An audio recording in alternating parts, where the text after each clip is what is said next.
আসসালামু আলাইকুম, কেমন আছেন সবাই? সবাইকে ঈদ মোবারক। আজকে ঈদের তৃতীয় দিন, তো কোথাও যাইনি, ভালো লাগতেছে না, শরীরটা অনেক অসুস্থ লাগতেছে। তো আলিফের বাবাটি রোজার মধ্যে দুইটা আনারস এনে দিয়েছিল, আপনার দুইটা আনারস এনে দিয়েছিল, সেটা আমি ব্লেন্ডার করে রেখে দিয়েছিলাম ফ্রিজে।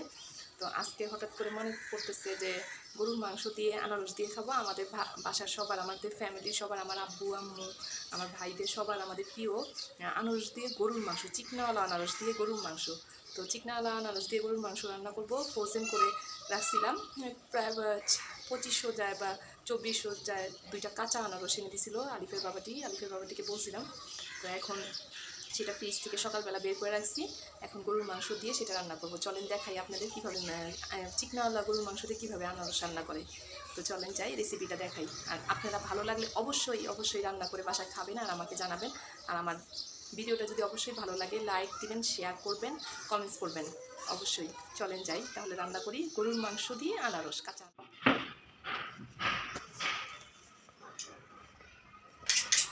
আলিফ, এ দুটা কি বলো তো? এটা কি? এটার নাম কি বলো? আনারস। এটার নাম কি বলো? এটা আমরা কি দিয়ে খাবো জানো? কাঁচা কাঁচা আনারস এনেছে বাবাটিকে অনেকদিন বলতে বলতে আজকে নিয়ে আসছে। আমরা কাঁচা আনারস দিয়ে কি দিয়ে খাবো? গরুর মাংস দিয়ে খাবো। আর এখন কাটিং করবে হচ্ছে বাবাটি। এই যে আমার হেল্পার আজকে আমাকে হেল্প করবে, কাটিং করে দিবে। এইভাবে না তো, ঠিকছো? হ্যাঁ, আগে এইভাবে কাটো, আমি দেখায় দিই, তারপরে কাটো তো নাই কখনো, দেখায় দিতেছি, তারপরে এই পাশ থেকে কাটো। পর পুরোটা ছিলতে হবে। এটা ছিলে পিস পিস করে ব্লেন্ডার করে রাখবো গরুর মাংস দিয়ে। গরুর মাংস আনবা, গরুর মাংস দিয়ে রান্না করবো কালকে, ঠিক আছে? হ্যাঁ, এখন এটা একটু টক টক, সবুজ তো, কাঁচা আনারস, একটু টক টক লাগবে, গরুর মাংস দিয়ে খেতে ভালো লাগবে।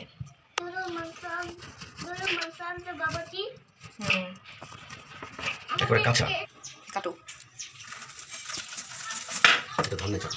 কেন এটা না? তোমার চাকু কই থাকে? তোমার ধারালো চাকু থাকে। দাঁড়াও, কাটিং করতেছে বাবাটি, আমরা খাবো তার জন্য বাবাটি কেটে দিচ্ছে। হ্যাঁ, মাম্মি গরুর মাংস দিয়ে আনারস খেতে চেয়েছে। গরুর মাংস দিয়ে কে খেত? তোমার নানু অনেক পছন্দ করতো গরুর মাংস দিয়ে আনারস। এখন আমরাও খাই, আমি খাই, তোমার মামাই খায়, বড় মামাই, ছোট মামা, সবাই খায়, পছন্দ করে, নানা ভাই। হ্যাঁ, তুমিও খাবে, তুমিও পছন্দ করবে, অনেক ইয়াম্মি হয় খাবারটা। আচ্ছা, গরুর মাংস দিয়ে আনারস, ইয়াম্মি ফুড। হ্যাঁ, দো আগে।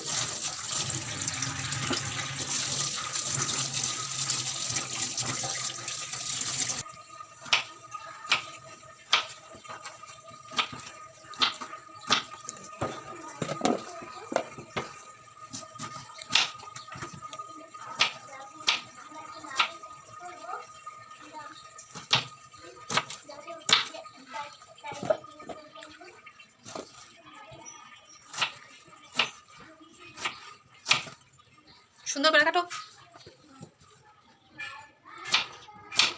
কাটতে জানো না? কাটতে জানো না? কাটতে এসো। হ্যাঁ,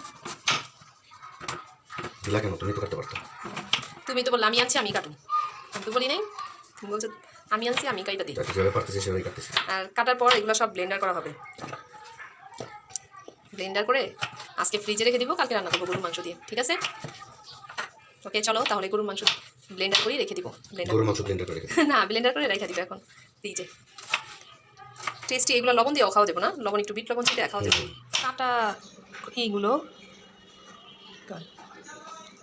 কাটা আনারসগুলো এখন সব ব্লেন্ডার করে নিব।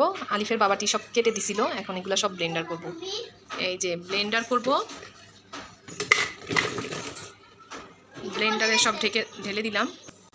ব্লেন্ডার করে নিব। এটা শিলপাটায় বাইটাও নেওয়া যায় আদা বাটা করে, আবার ব্লেন্ডারেও আদা বাটা করে করা যায়। এখন হাতে আমার সময় নাই, তাই ব্লেন্ডার করে নিতেছি।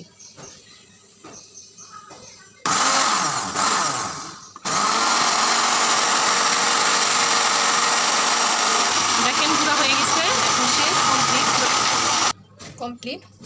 এখন এটা ঢেলে রেখে দিব, কালকে রান্না করব। ফ্রিজে রেখে দিব, ডিপে অবশ্যই রাখবো, কালকে রান্না করে ফেলবো। চিকনাওয়ালা গরুর মাংস নিচ্ছি, এই যে সব চিকনাওয়ালা গরুর মাংস নিচ্ছি, এগুলো দিয়ে খাইতে বেশি মজা লাগবো। তা আমার কাছে চিকনাওয়ালা গরুর মাংসগুলাই ভালো লাগে, আমি চাকটা মাংস খাইতে পারি না। 1.5 কেজির মতো মাংস নিয়ে নিলাম, 1.5 কেজি মতো গরুর মাংস। পেঁয়াজগুলো সব দিয়ে দিব, পেঁয়াজ দিয়ে দিলাম। এখন সব মশলাগুলো দিয়ে দিব। এটা হচ্ছে বাটা মশলা, জায়ফল, জত্রি, এলাচি, দারচিনি, জিরা সব মিক্স করে বাইটে রাখছিলাম। এখন এটা দিয়ে দিব। 2 চামচ এর গুঁড়া পরিমাণ মতো, যে যতটুকু ঝাল খাইতে পছন্দ করেন অতটুকু। আমরা আবার ঝাল বেশি খাই, আমরা মরিচের গুঁড়াও বেশি করে দিই। তারপরে আপনার কাঁচামরিচের ঝালটাও দিই। আর এটা একটু মিষ্টি মিষ্টি ভাব লাগবো। এই তরকারিটা একটু মিষ্টি মিষ্টি লাগে, খাইতে খুব মজা লাগে, মিষ্টি ঝাল খুব মজা লাগে। আদা রসুন,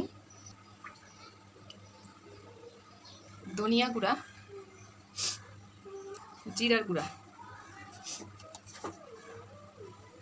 গোটা এলাচি দারচিনি গোটাটা দিলেও ভালো, গুঁড়াটাও দিতে হয়, বাটাটাও দিতে হয়, গোটাটাও দিতে। এখন দিয়ে দিব তেল। যেহেতু চর্বিওয়ালা মাংস, একটু তেলের পরিমাণটা একটু কমই দিব, পরে দিয়ে খাবার তেল দিব। যখন আনারসটা দিব তখন তেল দিব আবার। পরিমাণে দিয়ে দিলাম। ঢাকনা দিয়ে চুলার জালটা বাড়ায় বসায় দিব। একটু মাখায় দিব, নাড়া দিয়ে দিব, নাড়া দিয়ে চুলার জালটা বাড়ায় বসায় দিব। বসায় দিলাম। এই যে আনারস ব্লেন্ডার করে রাখছিলাম, এখন এটা দিয়ে দিব। মাংস কষানো হয়ে গেছে, এখন আনারসটা দিয়ে দিব। অনেক সুন্দর একটা গান আসতেছে। এই যে মাংস কষানো হয়ে গেছে, এখন এটার মধ্যে আনারসটা দিয়ে দিব।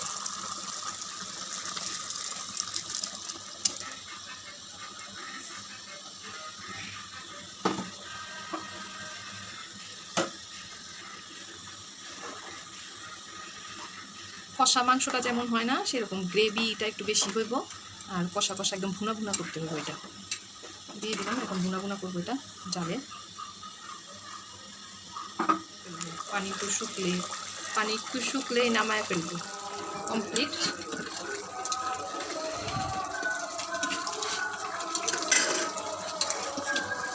কেমন লাগতেছে কালারটা? দেখো তো, কালারটা অনেক জোস হয়েছে না? হ্যাঁ, সুন্দর হয়েছে। আর একটু গ্রেভি ভাব, এই গ্রেভিটা দিয়ে খাইতেই মজা লাগবো।